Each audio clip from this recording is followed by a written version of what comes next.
Morning, or afternoon. Here we are, week 7, coming off a nice, fresh bye week. Good win out in London.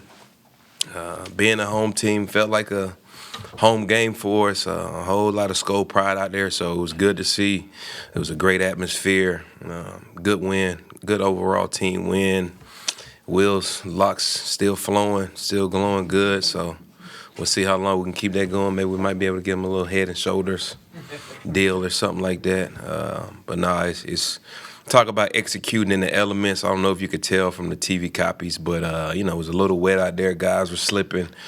For Will to go out there and go 3 for 3 in those conditions, as well as kind of hitting those PATs that were huge. Obviously, the 41-yard field goal to kind of make it a 6-point game was a big kick for us. And he continues to have that don't blink, don't flinch mindset, which is what you always want in your kicker.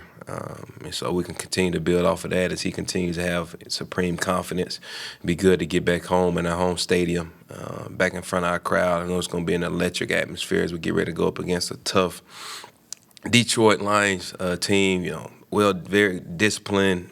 They're tough.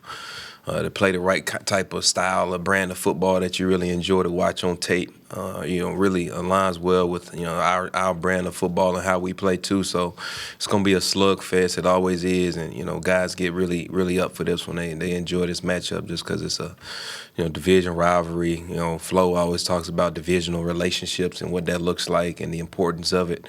So it'd be good to kind of get ready to get to it as we come off a nice, good, fresh bye week. Thought Mr. Wright hit the ball really well out of London, dropping one at the 2-yard line. Great play by Trent Sherfield and dropping another at the 6. Again, it's just consistency with him. And, obviously we got to get the penalties cleaned up. That falls on me, building to make sure we got a good disciplined team. And we always talk about, you got combative penalties versus non-combative penalties. And, some, combative penalties you can deal with a guy fighting his tail off and maybe the runner runs by him on the outside and the defender's trying to leave and he's holding on to him as he's kind of leaving the outside frame of his body work. When you're fighting your tail off, you can kind of live with those type of penalties, but the pre-snap penalties, the post-snap penalties, those are the ones that we can't have, especially, blatant blocking the backs. We can't have those either. So we just got to play a lot more smarter football out there to where we're not, putting our offense or defense in tough predicaments at the end of the day.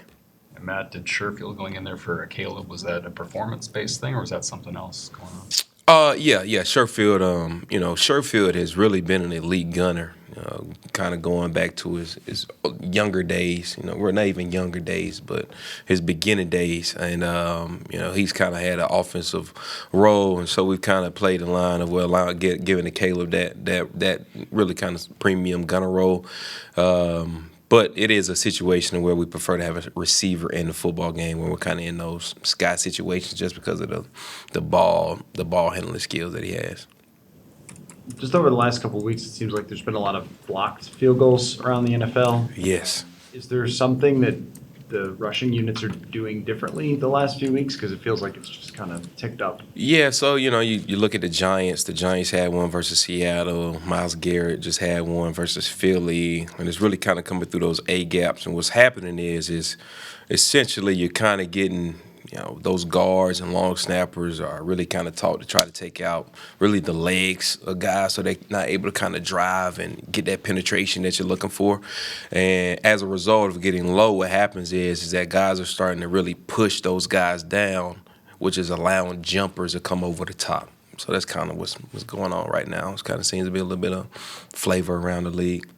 But you got to have somebody who's athletic enough to be able to get over them because technically it's a penalty if you do land or you place your hands on those guys and you'll get called for a leaping. Now, with all the fakes the Lions have run over the last few years, what's the process like of getting ready for that this week with your guys? Yeah, it's always something that you got to prepare for. You talk to your guys about it. Obviously, you got to give them certain looks, and it's always possibly a certain look that if you put on tape that they think that they might be able to get it on. And so, you got to be smart about doing a good job of self scouting, which is what we did. Which is what you do over the bye week is kind of self scout, take a look at, is there a tall tale of what you're doing, or kind of look at how do they want to attack us from a schematic standpoint or even a fake standpoint. And so we kind of give those guys different looks, and really always have our antennas up just in terms of what possibly we might get, down the distance. What does the flow of the game look like? What does the situation look like? But we'll have our antennas up, because again, you look at the play style. Phipps does an unbelievable job, and I see me and him kind of wanting the same when it comes to the fakes, and kind of have that aggressive mindset. And so we'll have our antennas up and ready for that. On the black field goal, how elite of a skill is that to jump over the line without touching, or does every team have a guy who can do that? Yeah, every team would like to think they have a guy that can do it, Kevin, but it's only certain particular guys who's explosive enough not only to get up, but you have to be explosive in the matter of, because let's just say, for instance, that I have a 40-inch vertical and you have a 40-inch vertical.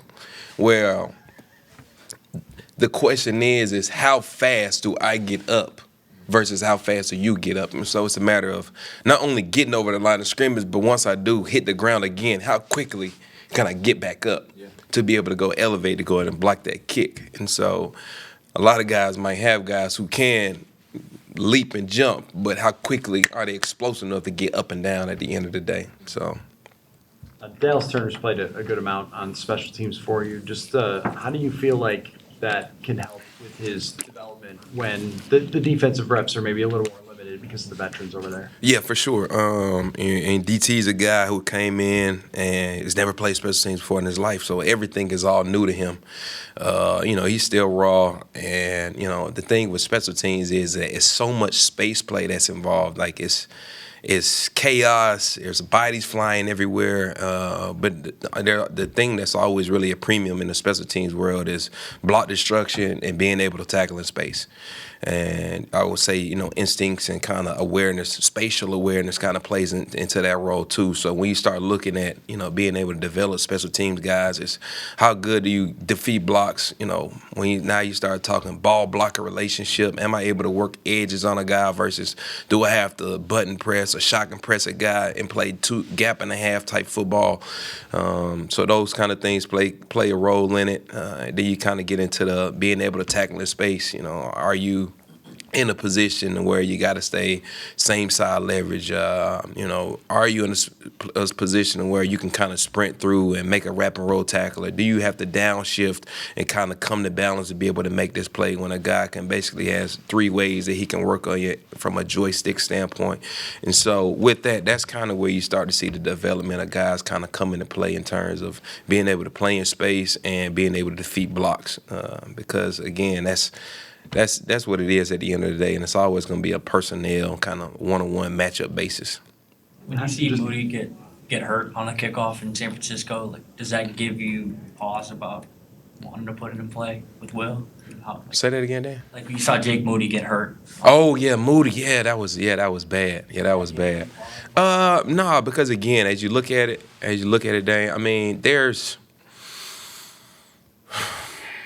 I'm just trying to think through all of the kickoffs that take place. There's not many plays where the kicker truly is getting involved in the play. And preseason, back in the spring, that was a big question coming into it. Was, man, do you need to put a athlete out there because balls are about to be getting to the kicker, but that's not really showing up like that. I trust Will to make great decisions back there in terms of tackling. We kind of talk to him, walk through it, get him going through some drills on what's the proper way to tackle to kind of avoid kind of getting rolled up on, kind of how Moody did right there.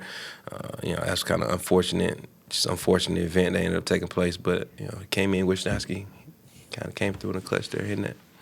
Now, some of those kicks in London that Will made, I mean, just how impressive, you mentioned the weather, but it just did not seem like it was the most optimal conditions at all. Yeah, no, it wasn't. And, from a sideline standpoint, as a coach, I'm watching it. My biggest concern was really his plant foot slipping from underneath him, just because as you're watching the game, there's so many guys losing their footing and slipping all over the place. And, for him as a kicker, being able to drive that plant foot in the ground, explode out of it to come up and through the football, it's a little bit of a concern. But, he did an unbelievable job warming up in the net. He's got confidence in his footing. And, quite frankly, I wanted to say something to him about it, but and I know he's a pro's pro, and I don't even need to put it in his mind, so I didn't even bother to say anything. And, surely enough, the ball goes up and through the upright. So, Do you think they'll ever get the turf right over there? This might be above your pay grade, but that's like every time someone plays in London, it does, yeah. same thing. Yeah, it does, because the long snapper for Chicago actually kind of got caught up bad this previous week against Jacksonville, Scott Daly. I'm not sure what the injury ended up being, but just watching on tape, his leg got caught in the turf and his knee kind of buckled. So I can't. Again, that's above my pay grade, because they put grass over top and then roll the grass out to bring the turf out for us. So hopefully playing conditions improve over there as we continue to kind of expand our game. On that topic, who's your Cole commit? Who's your backup long? Oh, the backup long snapper? Yeah. Garrett Bradbury actually is the backup long snapper. Yeah, it was Nick Muse, but Nick Muse is kind of on IR right now. So Bradbury's pretty elite. It's a precision passer back there with it. As the turnover guy, I mean, what do you think of what Van Ginkel keeps doing? Man, it's encouraging right now. You look at it just overall as a team. It just seems like every time Gink touches it, it's only going. The result is one thing, and that's a touchdown. But the hand-eye coordination that he has, we kind of call that catching the flash of the football, because a lot of times, most interceptions, that's kind of what it is. Whether you're covering, the ball is out, you immediately kind of flash your eyes to the ball, and it's up on you. It's, do you have great hand-eye coordination to be able to secure it at the end of the day? But we brought Gink in because those are the plays they made. You saw it happening, back during training camp when he did the same exact thing. So it's no surprise that he's doing what he's doing. Just mentioned not saying anything to Will in that situation about the footing. I'm just curious what a typical line of communication looks like with Will throughout a game.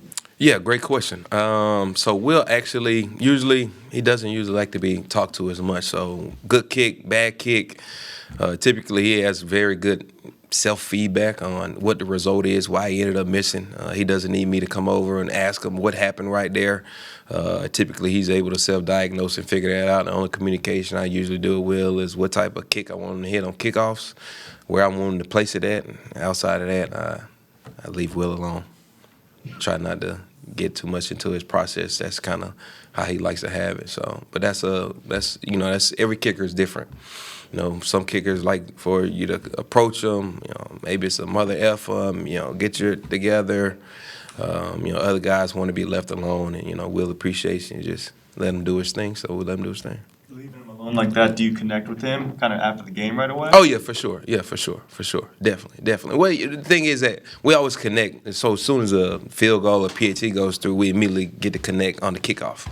So it's either a good job, good hit right there, or it's that's all it's ever been. It's good ball, good hit there.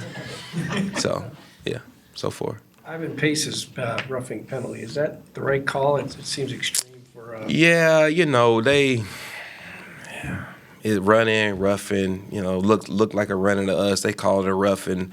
What you don't really see though is that he actually got tripped by the guard, so he actually won on the stunt.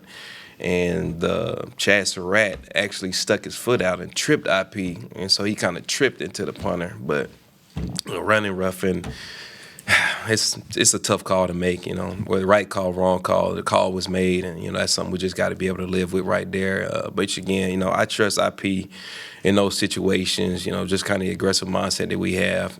For him to stay off the punter at the end of the day. Just got to stay off the punter. Just circling back with Dallas Turner, how do you feel like he's embrace that, having never done it before? Yeah, that's a good question. And it hasn't been.